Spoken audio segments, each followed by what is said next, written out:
स्वागत है आप सबका हमारे चक्र म्यूजिक पर। आइए आज आपको हम सुनाते हैं कार्तिक माह महात्म्य कथा का 10वां अध्याय। मायापति नारायण के चरणों में शीश नवाए। 10वां अध्याय। कार्तिक बोलू नारायण राय। राजा पृथु बोले, हे श्रेष्ठ मुनि नारद, आपको प्रणाम है। कृपया अब यह बताने की कृपा कीजिए कि जब भगवान शंकर ने अपने मस्तक के तेज को क्षीर सागर में डाला तो उस समय क्या हुआ? नारद जी बोले, हे राजन, जब भगवान शंकर ने अपना वह तेज क्षीर सागर में डाल दिए तो उस समय वह शीघ्र ही बालक होकर सागर के संगम पर बैठकर संसार को भय देने वाला रुदन करने लगे। उसके रुदन से संपूर्ण जगत व्याकुल हो उठा। लोकपाल भी व्याकुल हो गए। चराचर चलायमान हो गया।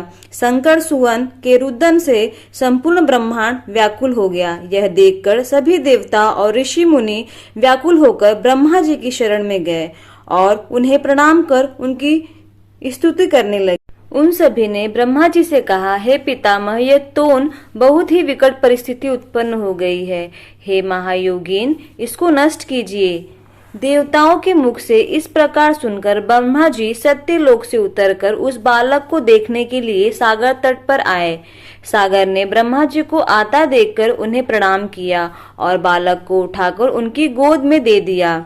आश्चर्यचकित होते हुए ब्रह्मा जी ने पूछा, हे सागर, यह बालक किसका है? शीघ्रता पूर्वक कहो। सागर ने विनम्रता पूर्वक बोला, प्रभु, यह तो मुझे भी ज्ञात नहीं है, परंतु मैं इतना अवश्य जानता हूँ कि यह गंगा सागर के संगम पर प्रकट हुआ है।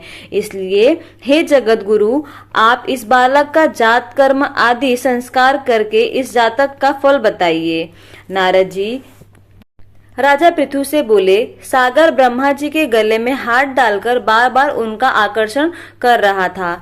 फिर तो उसने ब्रह्मा जी का गला इतनी जोर से पकड़ा कि उससे पीड़ित होकर ब्रह्मा जी की आंखों से अश्रु टपकने लगे। ब्रह्मा जी ने अपने दोनों हाथों का जोर लगाकर किसी प्रकार सागर से अपना गला छुड़वाया और सागर से कहा, हे सागर, सुनो, मैं तुम्हारे इस पुत्र का जातक फल कहता हूँ। मेरे नेत्रों से जो यह जल निकला है, इस कारण इसका नाम जलंधर होगा।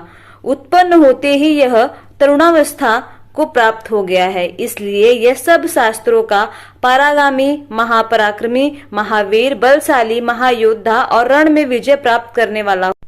यह बालक सभी दैत्यों का अधिपति होगा। यह किसी से भी पराजित न होने वाला तथा भगवान विष्णु को भी जीतने वाला होगा।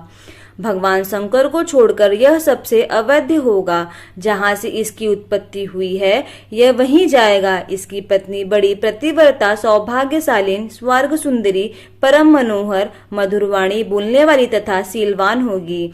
सागर से इस प्रकार कहकर ब्रह्मा जी ने शुक्राचार्य को बुलवाया और उनके हाथों से बालक का राज्याभिषेक कराकर स्वयं अंतर्ध्यान हो गए। बालक को देखकर सागर की प्रसन्नता की सीमा न रही। वह हर्षित मन से घर आया। फिर सागर में उस बालक का लालन पालन कर उसे पुष्ट किया। फिर कालनेमी नामक असुर को बुलाकर वृद्धा नामक कन्या से विधि पूर्वक उसका विवाह करा दिया। उस विवाह में बहुत बड़ा उत्सव हुआ। श्री शुक्राचार्य के प्रभाव से पत्नी सहित जलंधर दैत्यों का राजा हो गया। तो यहाँ पर समाप्त हुई कार्तिक महात्म्य कथा की 10वीं अध्याय। जय श्री कृष्ण।